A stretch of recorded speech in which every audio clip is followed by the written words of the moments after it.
Good morning, everyone. Thank you for being here. I'd like to introduce Miss Judy Guerin, who is a well-known activist and is on the board of directors for the NCSF. She is our consent counts director and numerous other things. You can read her bio. As well as Russell Stambaugh, who is the kink aware professionals advocate for the NCSF. This is the consent violation survey. The NCSF conducted this survey in 2014. It offers insights into issues and areas of concern around consent incidents. So I just wanted to briefly say, as the consent counts director, what we began to see over a period of time through our incident response and helpline was that we saw an increasing number of consent incidents that were happening simultaneously with the internet explosion. And we started to track those, and we did a couple earlier surveys and decided that we really needed to have a more extensive survey that really looked at this particular subject.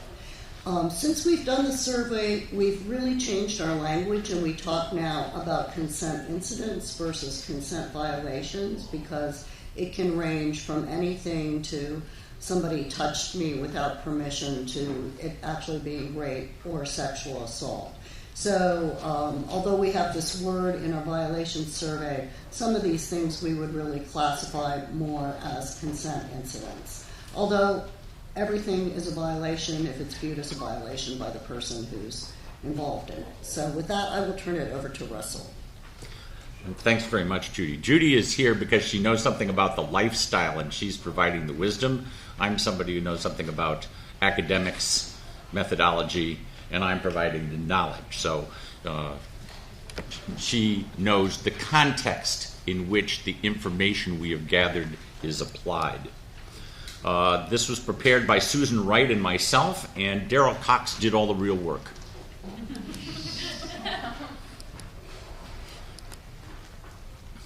I just want you to know we have no conflicts of interest here. This is the kind of thing you have to say when you're doing a proper academic presentation in front of a professional audience. NCSF paid for the whole thing, and we don't owe any pharmaceutical companies any gratitude for coming up with the survey. Let me talk a little bit about the context in which it's even appropriate to be doing a consent violation survey. And let's start with NCSF's idea about what constitutes appropriate consent process. In our idealized version of that is a negotiation, contracting, and consent between equals, and I think Carmen just did a fabulous job of demolishing the idea that consent happens between equals.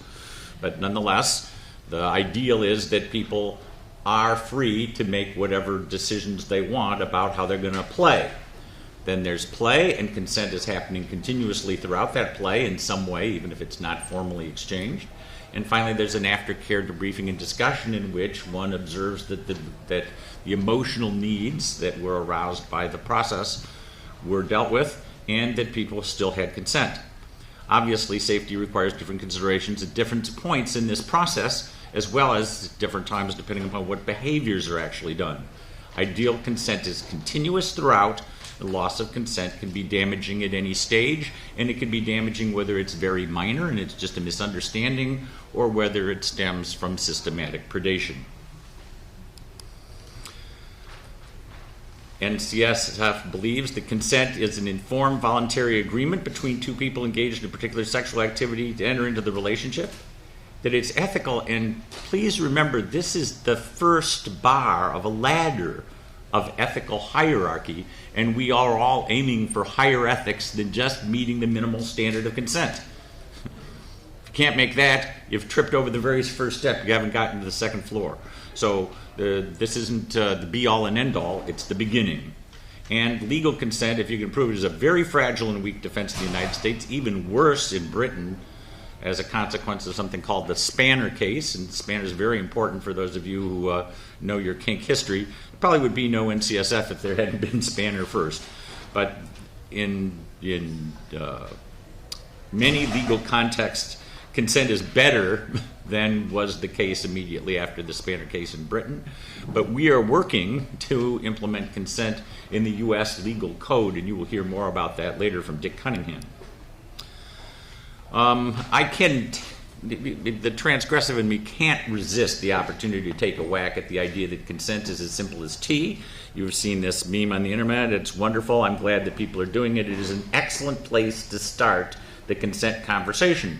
But you'll notice in the American context, consent about tea is a little more complicated than just would you like some or wouldn't you like some.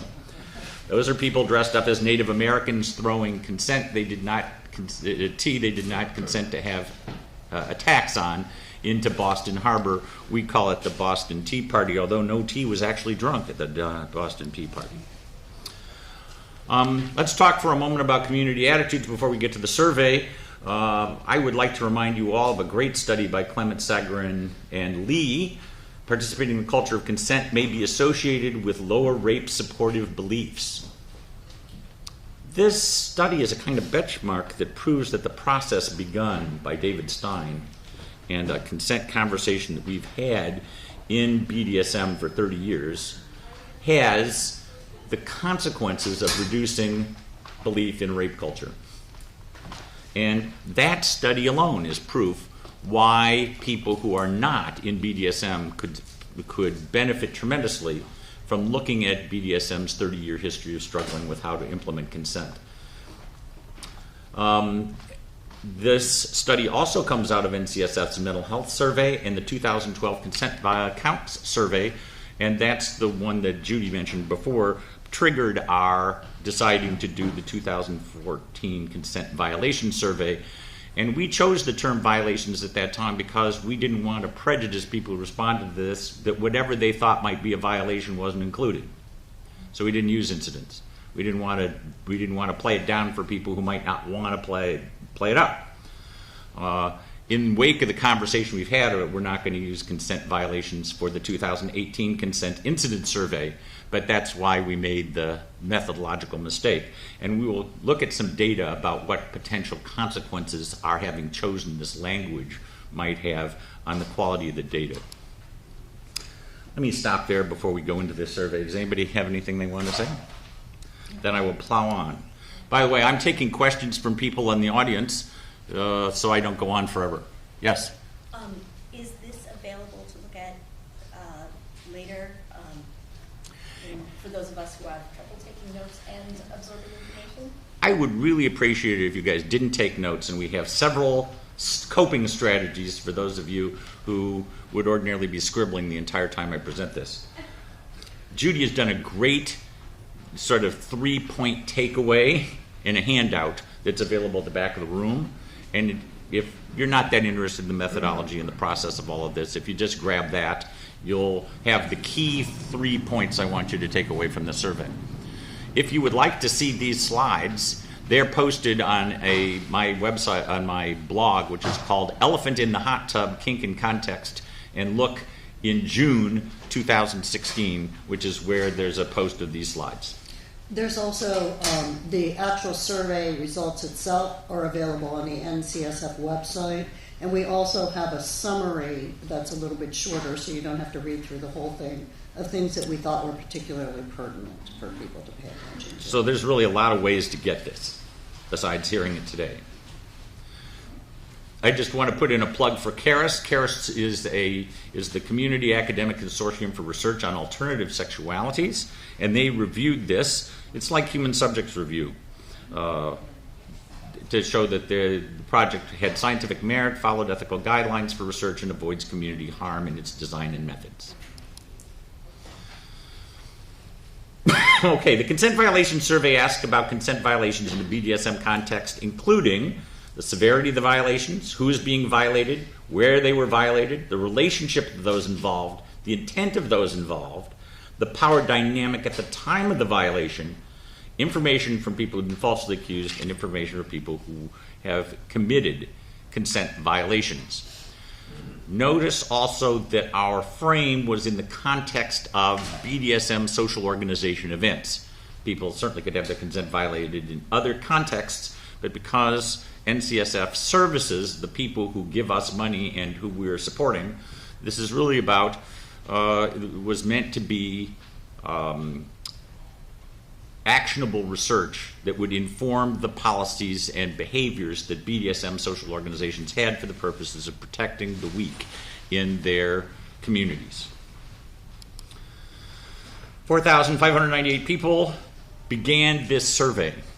We're going to round that up and call it 4,600 in further references, because the last two people, I don't know what became of them. I wish they'd followed through so I would have had an easier time. But only 210 people didn't complete the survey. Why is that interesting? Because when you give somebody an online survey, people don't complete it. You know, a cat jumps up on their lap, or the postman comes to the door, the house burns down, or maybe there's flooding in Florida, and people don't finish the survey. And one of the things that means is this is such a good click-through rate that it's like preternatural. People were driven to complete the survey. And that means that the people who bothered to do this really cared about the issue for one reason or another. That, unfortunately, also suggests that it might not be a random sample. And it's not a random sample. How did we recruit the people, the 4,600 people? Well, we put up notices about this on FetLife. Well, that's surprising. But we also went through the organizations, and that made us different from the consent count survey where we only put up notices on FetLife. So we probably have a broader selection of people in the actual kinky communities than you would get from just FetLife alone. But it is a self-selected sample. And this is extremely important because if we're trying to make inferences about how prevalent any of the things are that are talked about in the survey to the community as a whole, once you have a self-selected sample, you're pretty much dead in the water in knowing about this. Instead, we have those people who really cared about this issue bothered to take the time to respond, and those who didn't take the time to respond. And we don't know what the actual prevalence of consent violations is for the survey. What we do know is that when people make a complaint about some kind of consent violation, what you're going to hear in this survey is what it is that they complain about. So we have a representative sample of complaints, but not a representative sample of people's behavior in the community. Is that clear to everybody?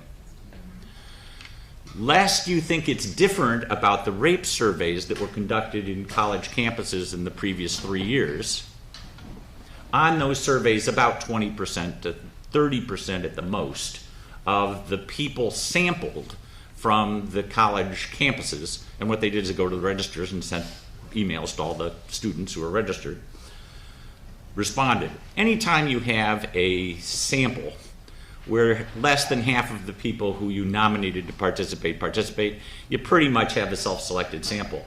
So when people tell you, 1 in 5 people on college campuses today are complaining about rape, that's not true.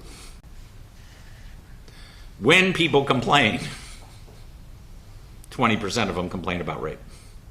But we don't actually know how many. Now, that's still too many. I'm not suggesting that there's an okay criteria of how much rape there should be on campus.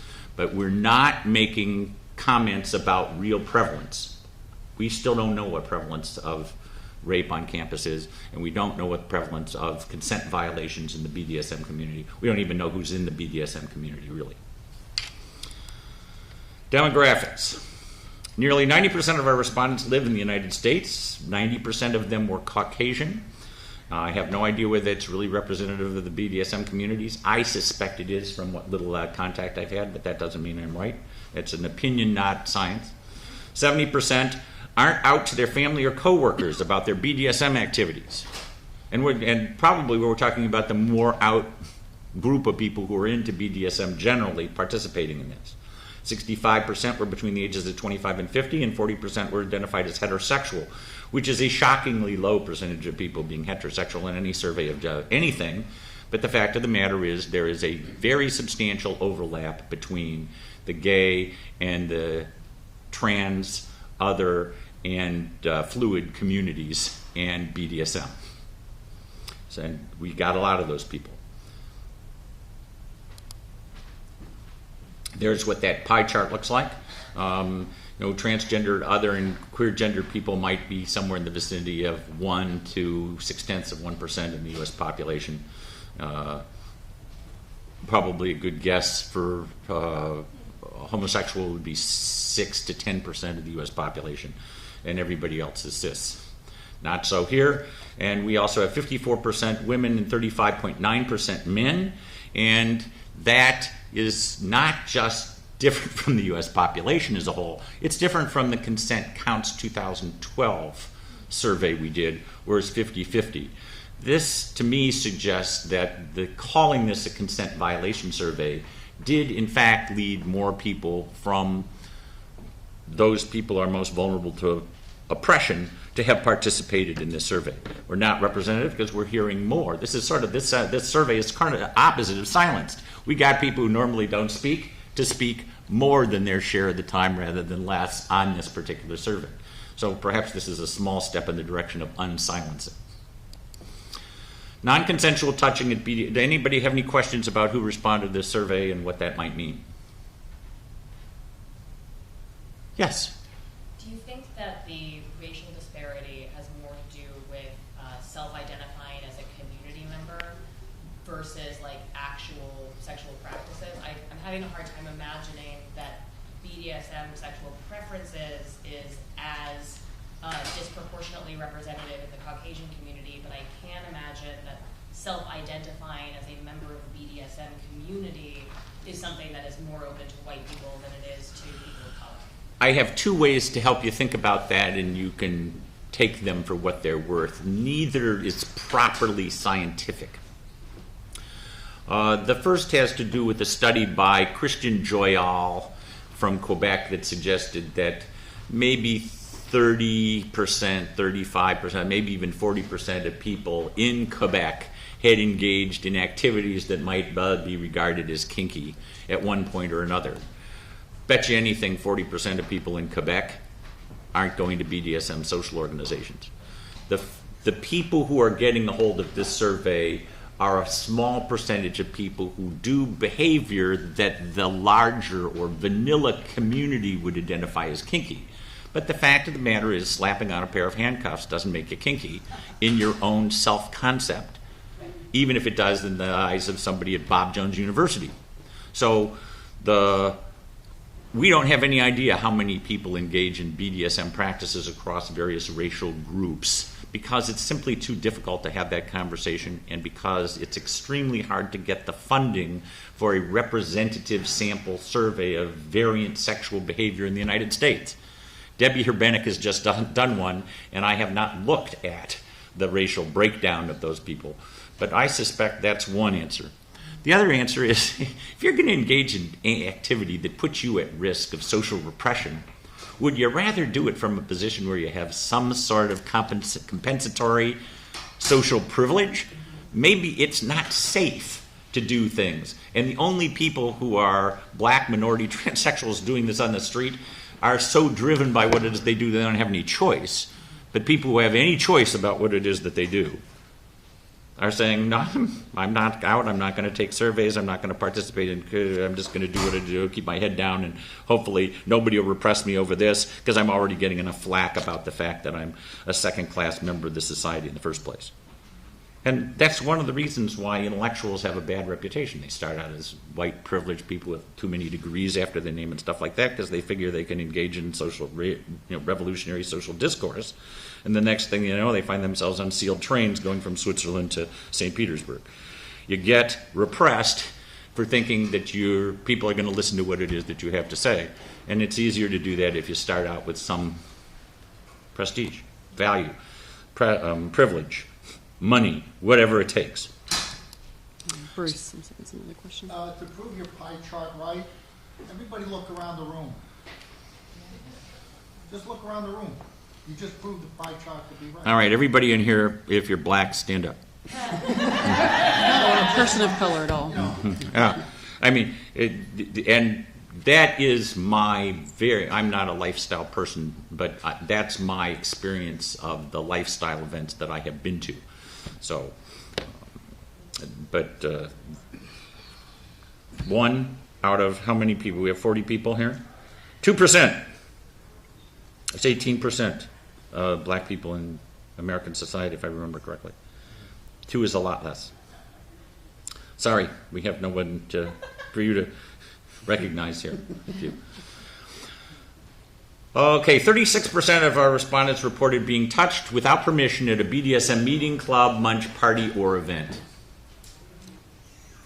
which is more than 20% of people complaining about rape on college campuses, saying that they've been seriously violated.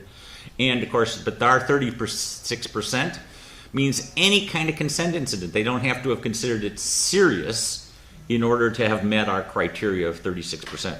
So that's 36% of the 4,600 people we talked about gave one or more examples of a consent violation. And here are the kinds of consent violations that happened. Hair touching, 1%. Hug, 6%. Multiple violations multiple times, 10%. Hit by a toy or a hand, 13%. Non-sexual touch, 32%. Sexual touch, 38%. So if you look at that chart, there's a fair number of things that we'd consider probably fairly serious at the bottom end of that chart that a lot of people are endorsing. And then there's some things that don't look like they're so serious. But it's not up to me as the researcher to say whether hair touching is serious or not. You decide whether hair touching out of contract is serious. I just want to comment briefly. I think as we've moved more into a consent culture in the United States, people are much more aware of things like casual touching and things that might happen. And as somebody who's hosted parties for TNG groups, young people, a lot of them don't know necessarily what the rules are. And even when you have rules that are posted very clearly and people sign saying, I know what the rules are, they see other people who are doing things because those people have long-term relationships. So my friends at my party would react, somebody might come up and pinch my ass, and that would be perfectly okay because they're part of my group of people. So I think it's very hard, especially as we have younger people coming into the community and people who are not educated, to understand the nuances of what those particular things mean to us. You have a question over here. 36% seems incredibly low. I've been an event Extraordinarily. for 11 years. That's incredibly low. I think it would be a mistake, and this is not so much a question as a comment.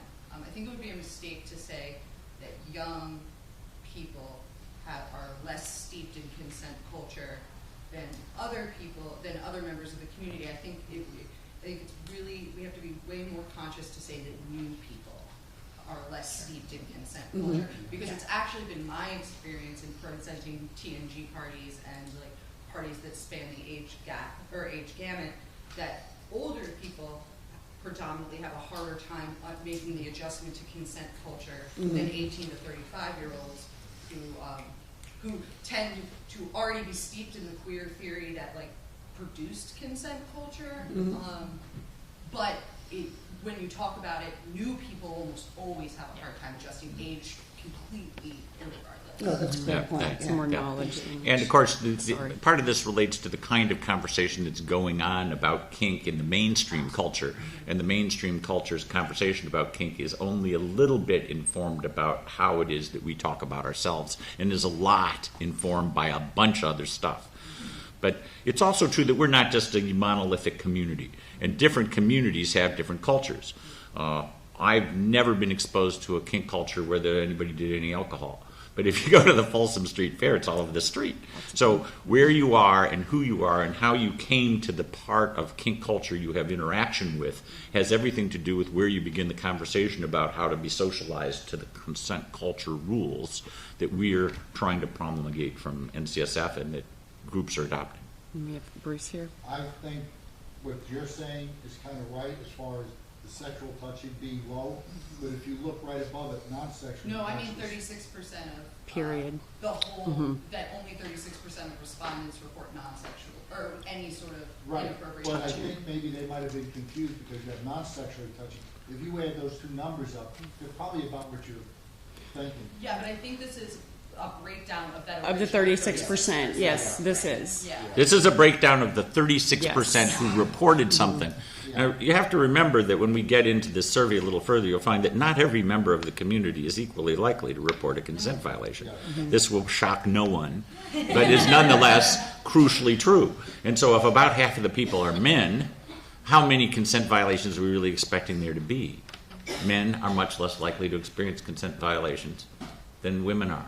Doms, less than, everybody gets some, but your chances of getting them are not all equal.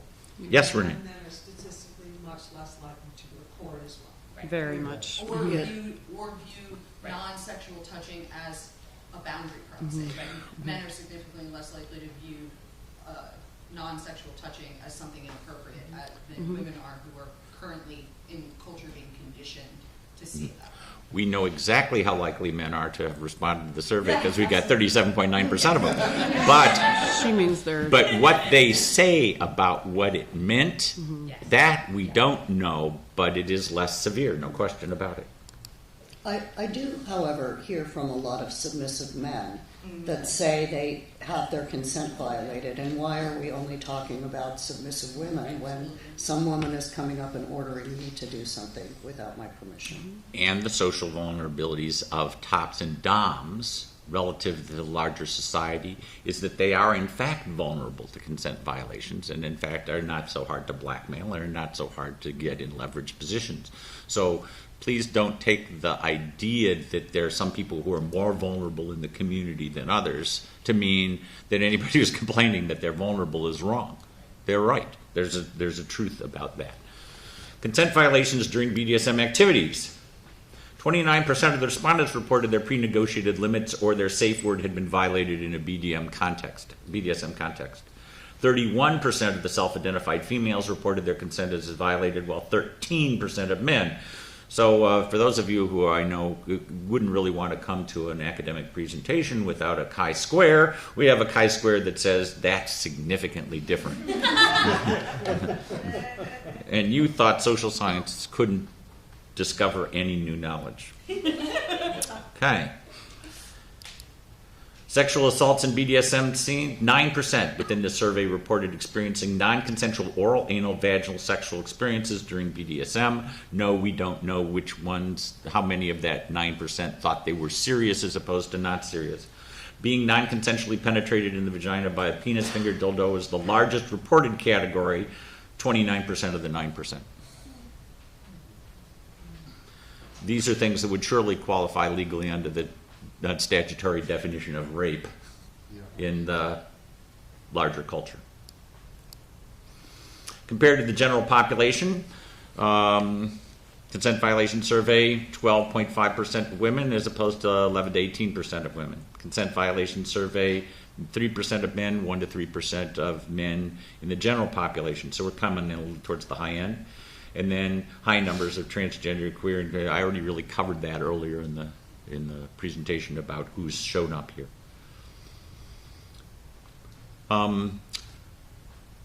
These numbers of complaints about consent violations are not significantly different from the percent of consent violations complained about in consent counts, which goes to the narrative of did we get more consent violations by calling it the consent violations survey rather than doing it in the consent count survey where our language was more neutral.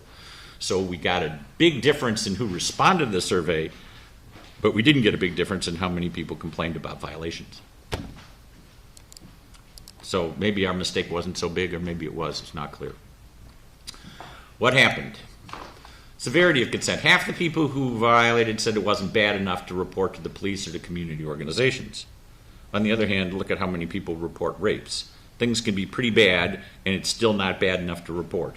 Because whether you're going to report isn't just how bad is it, but also what are the costs, consequences, and potential benefits of reporting. You have a question, sorry, or comment from Phil? Yes, Phil. Just for clarification in terms of seeing men, women, male, female seem to be using interchangeably, curious what the actual wording was within the survey, and if that was simply meant to mean cis man, cis woman, or how that was. We didn't define cis male or female, in how people answered. So there are transgender people who answered the survey, and we're dividing it among male and female for the breakout because we didn't have that many people to make a report for the additional categories, except where we're going to report them. The other thing I want to say is that BDSM is treated differently under the law. It's treated as assault. So we have lesser reports because people will be outed if they report a consent violation in a BDSM context. Whereas under sexual assault, the identity of the person who was assaulted is protected. So most of our people are closeted, and there's a high reluctance for people to report. Since the DSM criteria has been changed, so we're no longer mentally ill, we've seen a significant increase in people who are willing to actually report violations. Mostly just making sure I understood how things were phrased with relationship to the nuance between sex and gender and how to translate. The place to go to get that information is really to go to the survey itself on the NCSF website. Thank you. 96 people out of the people who complained about a consent violation, which is 2% of the survey sample, reported an injury that required some kind of medical attention. 0.5% reported receiving a serious physical injury that was life-threatening or serious enough to cause dysfunction in an organ or limb, and that's the language we used. They got to decide whether there was dysfunction in an organ or limb. We didn't have any way of knowing that, but that's what they said. So then we talked about negotiation. In 2% of the cases, there was no chance to, it wasn't given a chance to negotiate. 3% multiple negotiation methods were used. 7% didn't negotiate. 10% had online negotiation. This is part of the discourse of whether people take online communication as seriously as face-to-face communication. In relationship or no negotiation with the scene was true of 17%, but most of the cases in which there was a consent violation, there had been in-person negotiation. I think this chart is reason for alarm in terms of how well our consent ideology is penetrating into the group of people who were surveyed here. And as I said before, they're probably fairly serious denizens, even though many of them are new, as you will see when we get to the end of the survey. Yes? So when it says responses 1053, that's out of that 4598 total? Correct. So really only 25% who took the survey responded to this specific question? No, everybody responded to the question, but people didn't necessarily talk about consent violations if they didn't have any. So if we had questions that were predicated on your having a consent violation, it was not a failure to click through if you didn't give us any of the details about what happened on the first consent violation, because you had zero. Okay. But there's 10,053 people who had 1,053, not 10,053, who addressed the negotiation question with respect to at least one consent violation.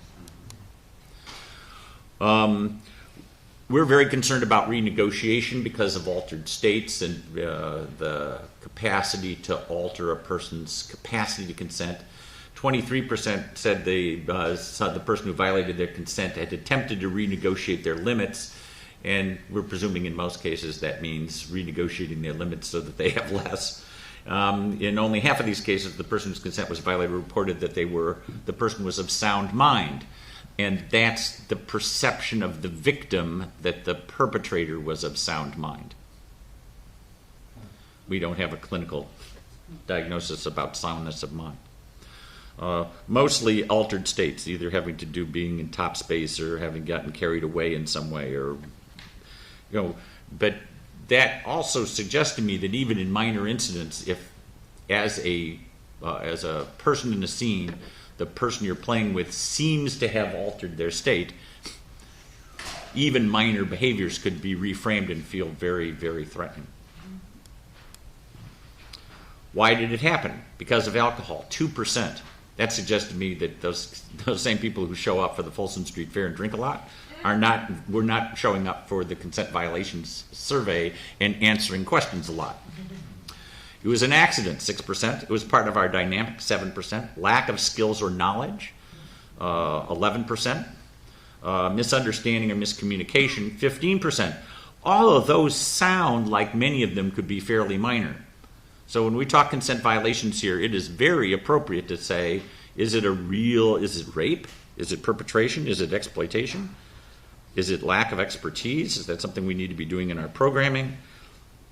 Or is it, people are kind of expecting that there are going to be bumps and bruises along the road, and they're reporting these as incidents so that we'll have a clear picture, but they wouldn't actually think that there's a problem that needs to be addressed here with some kind of change in how we do things. Nonetheless, we're still stuck with somewhere between 26% and 33% of people talking about very serious violations where they were seriously manipulated or where they were coerced or where they perceived the person to do this as a predator. Of course, just because somebody perceives you're a predator doesn't mean you are one. On the other hand, we're a long way from consent land at the point you're feeling like whatever's happening is being done at the hands of a predator. So we looked at these things from the point of view of violators' perspectives, because we asked about violators later and we asked about victims.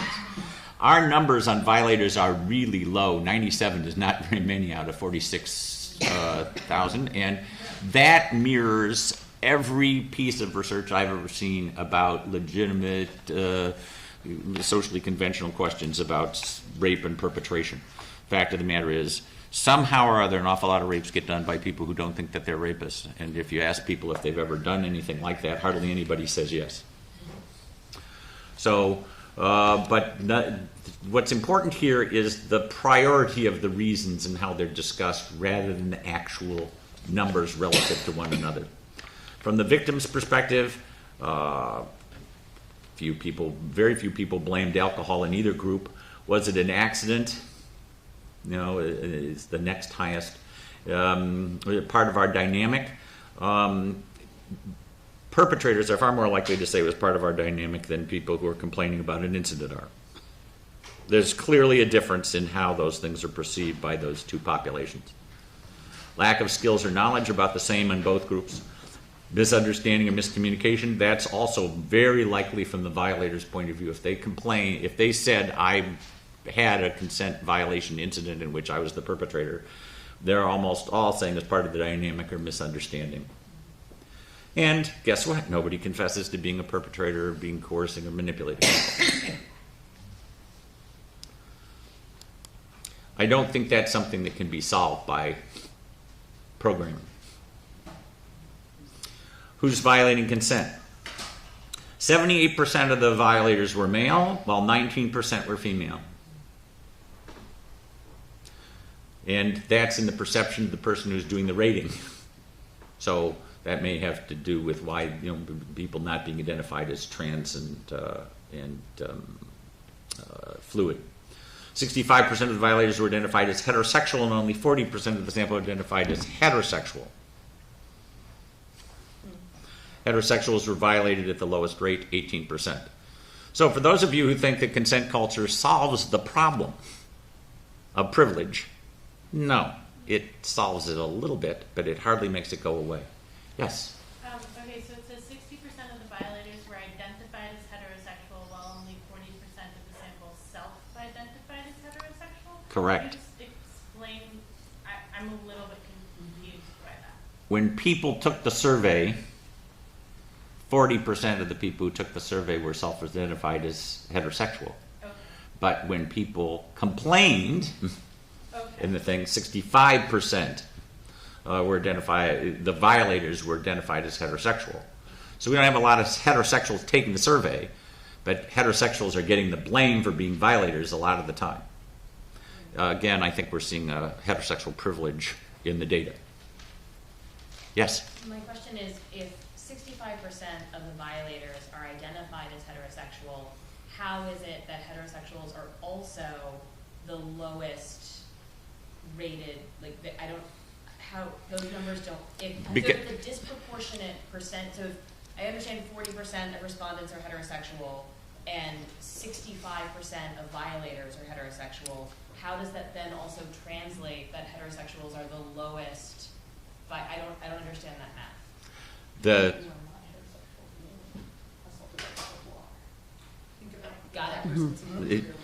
Have we solved that Yes, for yes. you? Is everybody clear about what her question was and why that's important?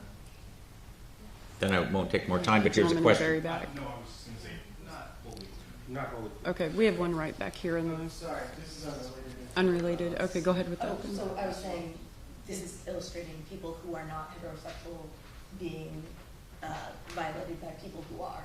Right. So, a trans woman. Or even people who are heterosexual saying the person who violated me is heterosexual. Yes, so. Right. And then we have the gentleman in the back. Yes.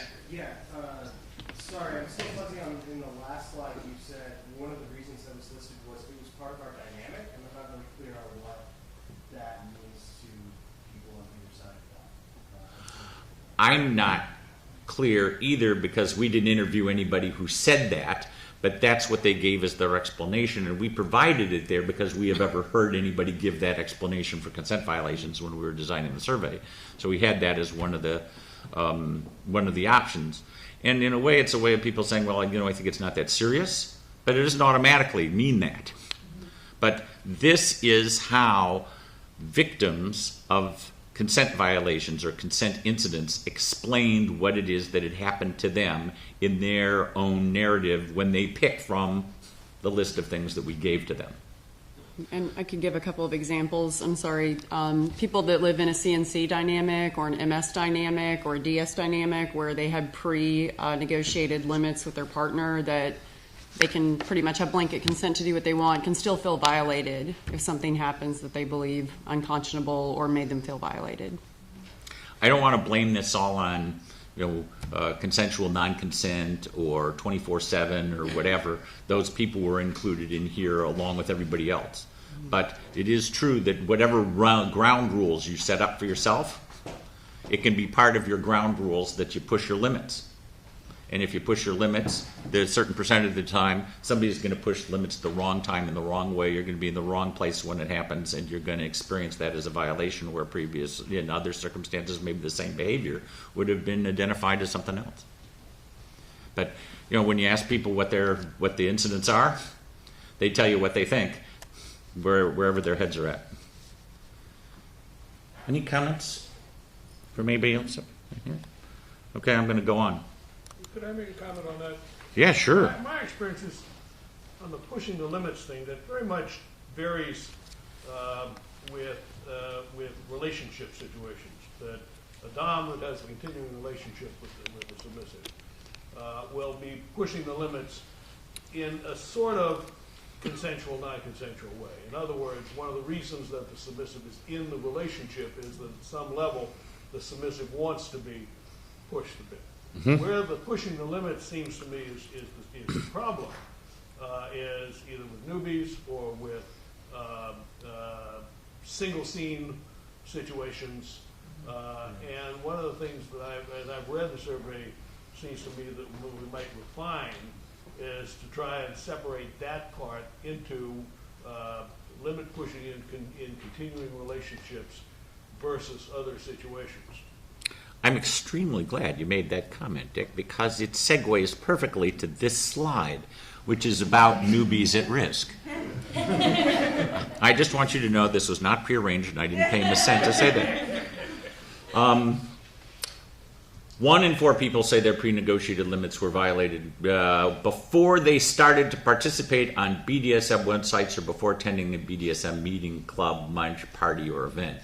Now, it's not impossible to pick up consent culture from any other source than the one on our list, but that's a pretty strong indication that people are having experiences in what it is that they come to call BDSM before they're participating hardly at all in consent culture, and how much would we really expect them to have already known.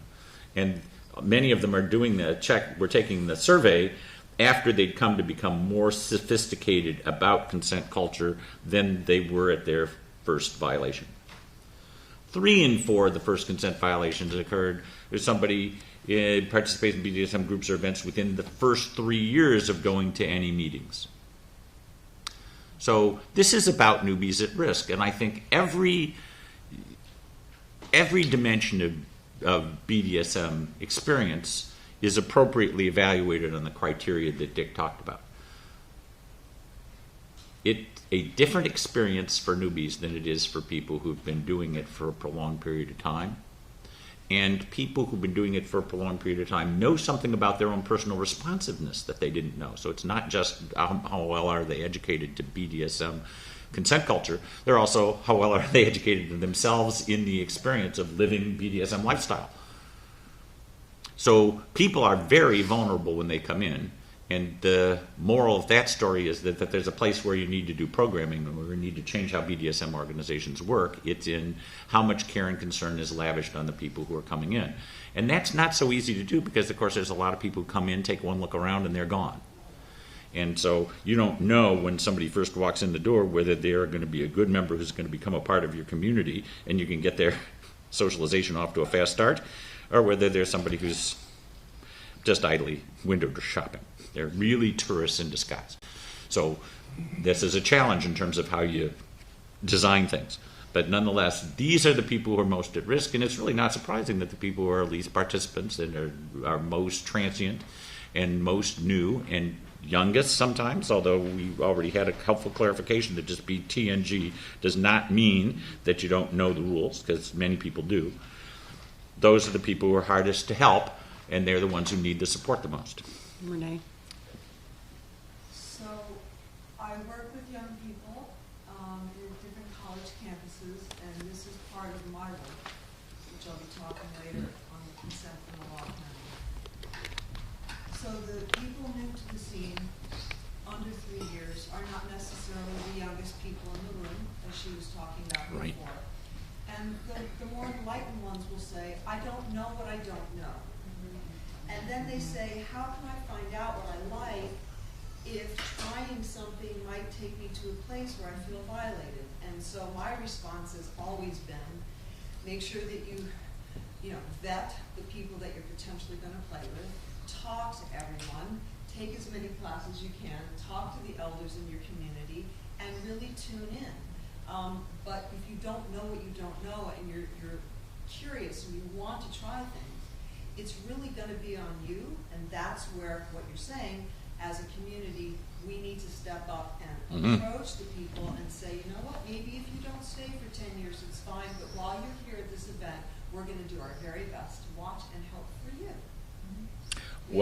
What you said fits very well with my reading of the implications of these data. Very well. Bruce? One of the things I find out, I go to a lot of things, and I have a lot of friends that are young, we'll call them under 35. And one of the things I found out is that if I'm going to give them information, it's like listening to your father or grandfather.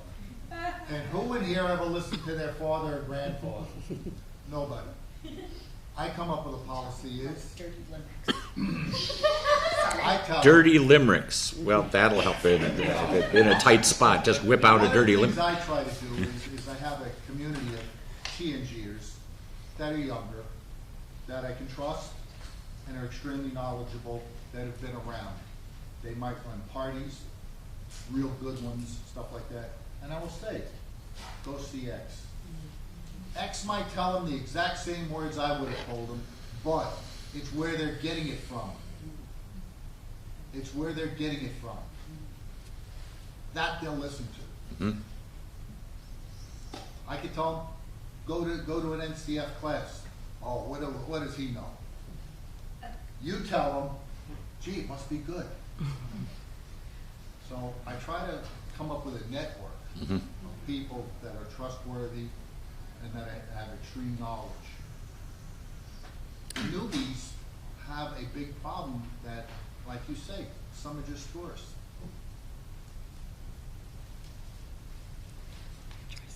Okay. Violators. 1 in 3 people know someone else who is violated by the same person who violated their safe word or pre-negotiated limits.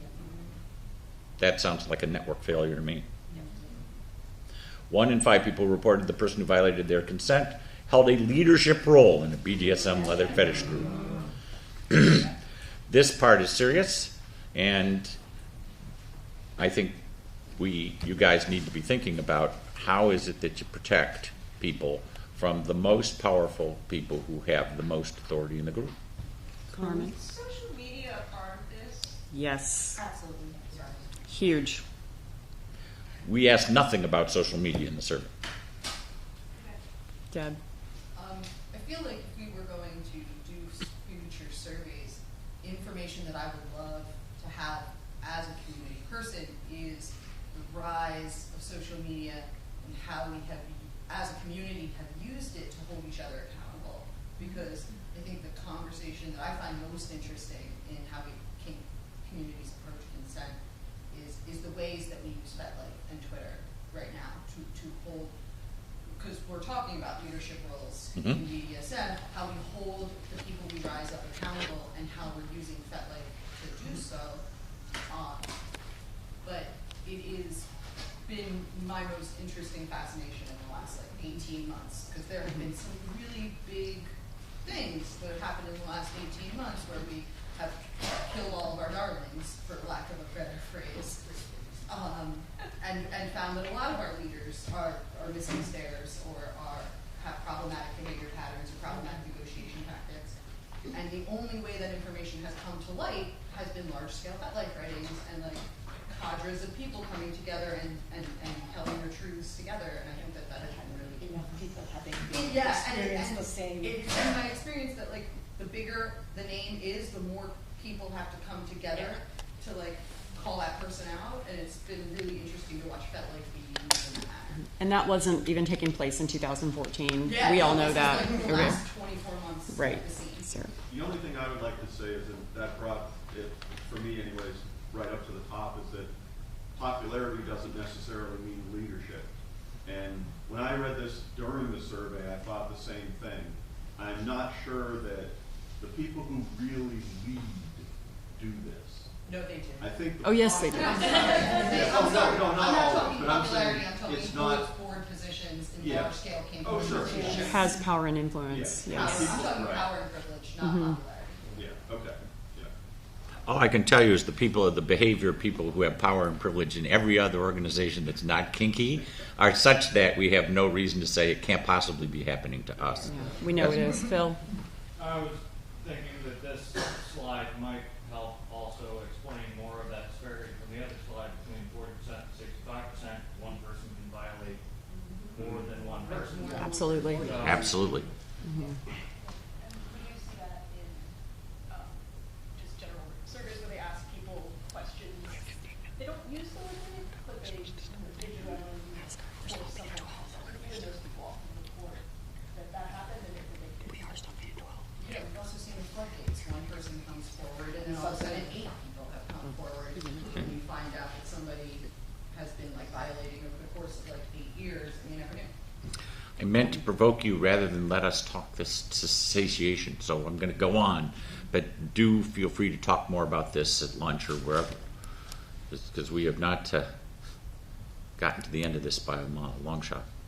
60% of the people who reported having their pre-negotiated limits violated were violated 2 or more times. That might explain the high click-through rate. If you've been violated more than once, maybe you have a passion to follow through. Yes? Multiple violations with the same perpetrator or no? Not necessarily. We don't know. That we don't know the answer to that question. On the other hand, when you get to people who are a sixth of all the people had 5 or more violations. We stopped keeping count after accounts and following through on accounts of more than 4, but people said they had more. And that also constitutes a real issue for the communities about people who are perhaps participating in re-traumatization over and over again within the kink community in the self-justification that they're working through some kind of trauma. This represents a danger to people, to everybody in the community, not just to themselves. Nearly half who reported their consent were violated in a BDSM scene had been sexually assaulted as an adult outside of a BDSM context, and that was a stronger relationship than people who had been mistreated as children. And those are both significant chi-squares. So for those people who say, are kinky people psychopathological? We have fought that fight with data, and the answer is no. On the average, they're not. That does not mean that if you're kinky, you're automatically not psychopathological. And we have people who are working on issues, some more productively than other in the kink communities. And this is a place where we say you can come and play out your issues. And some people can and some people can't. And they're not necessarily so good at being able to tell who they are. Yes? Can you just define psychopathological? I don't know what it means. Psychopathological means that you have some kind of mental health problem, enduring mental health problem. Oh, okay. It does not mean you're a psychopath. But 9 minutes. You have 9 minutes. Oh, I'm sure. Real quick question, just Yes. for clarification. Are you, in the larger mainstream context, are you more likely to be assaulted once you've been assaulted? Because that's what this is saying, is that, right? Like on a scale, we're saying that there's a large number of people who are more likely don't to think be that's what assaulted this if is they've already saying. been assaulted. Is that context extended to mainstream? Yes. No. No. Not in this This context. this data says if you have been assaulted, you're more likely to answer the consent violation survey that you've been assaulted, which is a different answer than you are really more likely to be assaulted in the world, which we do not know the answer to. Now, if you're a learning theorist, you're going to say, yeah, once you've learned to be assaulted, you're going to have the skills and you have the propensity and you have the definitions and you have the experience, and because you frame things that way, you might be more likely to be assaulted. I think that's a very plausible hypothesis, but I don't want to say we said the data said that, because the data didn't say that.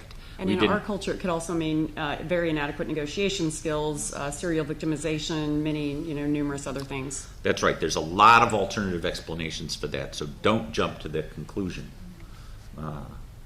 That's a really helpful point. I'm going to push on.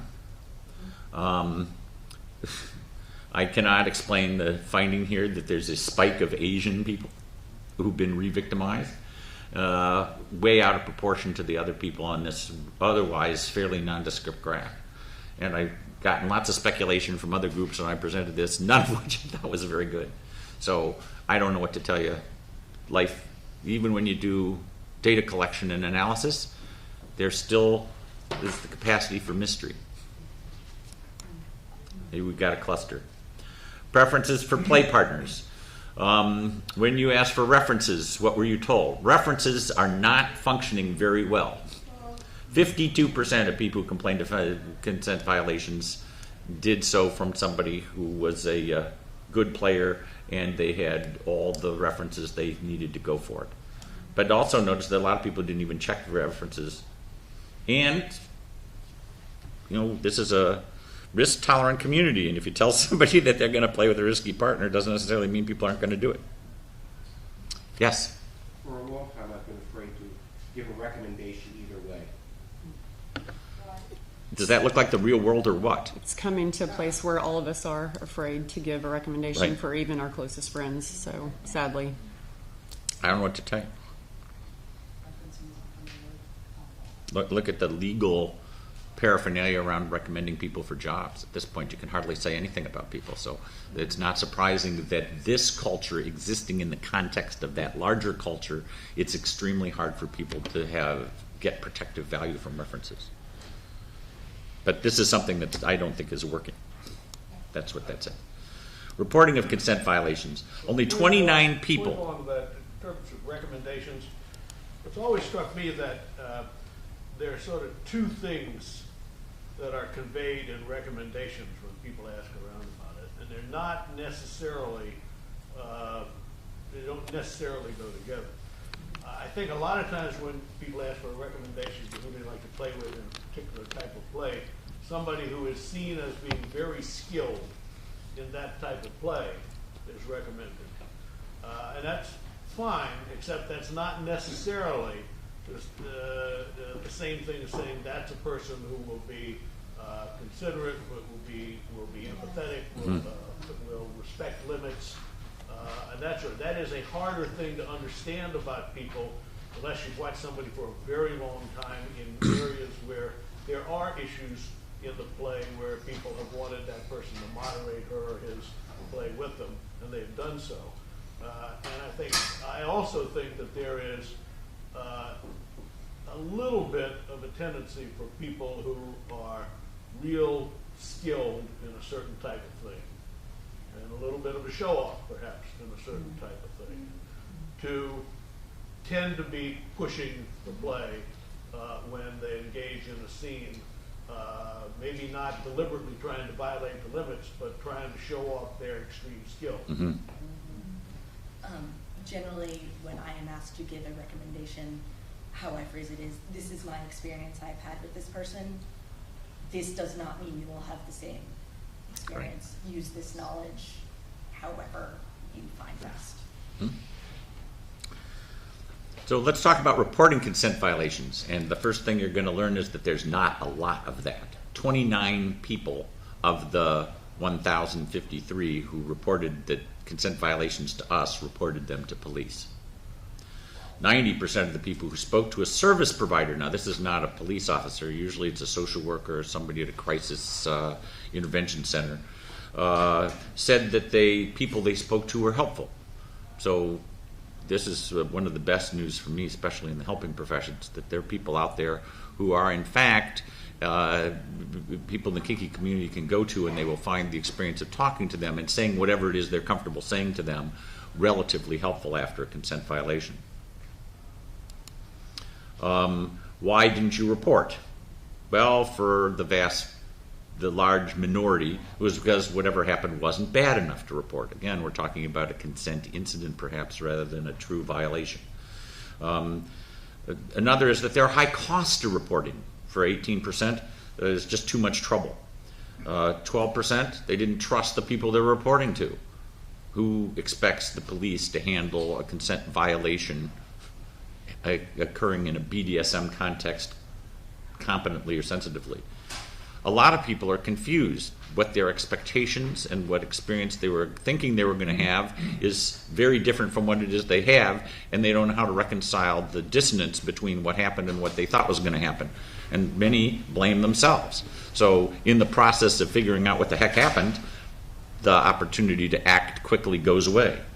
Didn't want to get them in trouble. There's a possibility of lasting consequences. There's a deterrent for some. Some people are too scared, and only 4% said they were genuinely okay with it.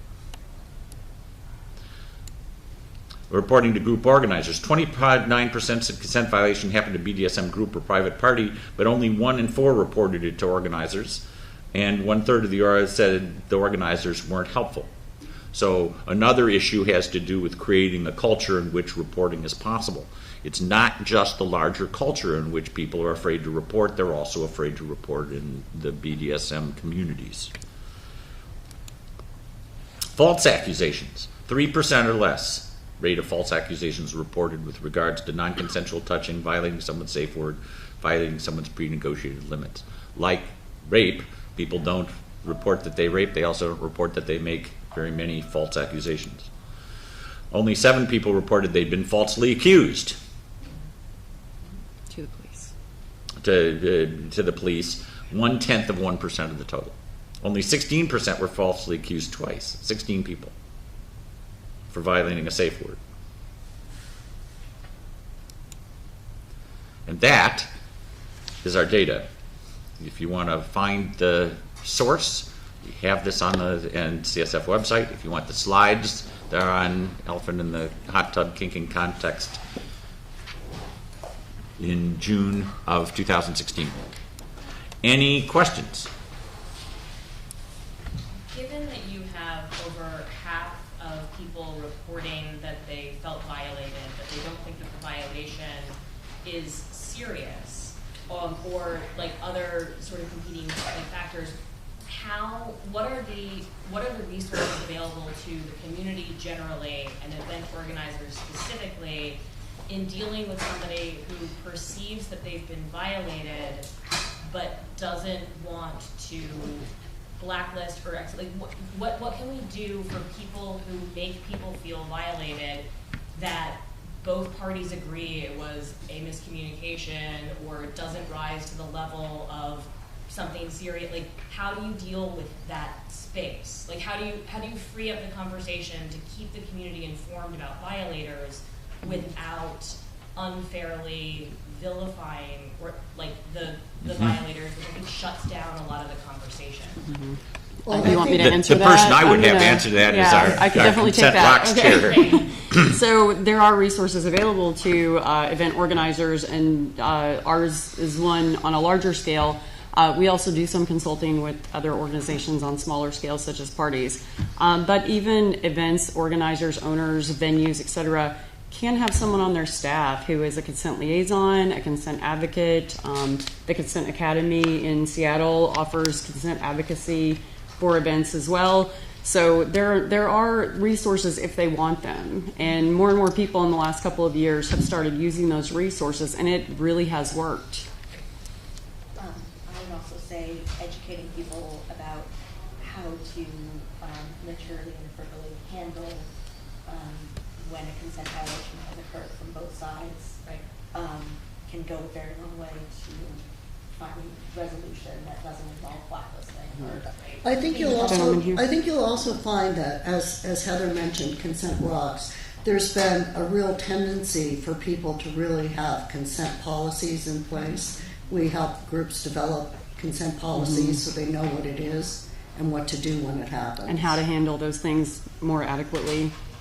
We've, up in our area, I'm not sure if the group called Operation Hammond, they started off as primarily medical support, Yes. but now they've branched out. And I find that very encouraging, because one of the things I heard here is it sounded like there wasn't a lot of consent discussion necessarily outside of our community, if you want to call us that. Whereas Hammond does that. You know, they're at Comic-Con, Yes. they're at the fantasy events, they're at Ren Fair. We do a lot of science fiction So, as and well. they have consent people now. And Deb? I feel like in my experience, what I've discovered is that a really comprehensive and not reactionary, but responsive red flag reporting system will cut off so many more problems at the knees than you would ever expect. But if you are responsive to red flag or tickler reporting, and you create an anonymous system where people can report situations that they've experienced, they are so much more likely to report something they don't see as a big deal than if you make it a big giant process for them to access. Just to say, this guy came up behind me and like touched me on my back and called me sweetheart. Like, I'm not going to hear about that most of the time, but if I have this anonymous form on the back end of my website where they can just give me red flag reporting information, I'm so much more likely to be able to advocate. And kudos So- to you for doing that. I think we need to go into our breakout groups for lunch. So go ahead and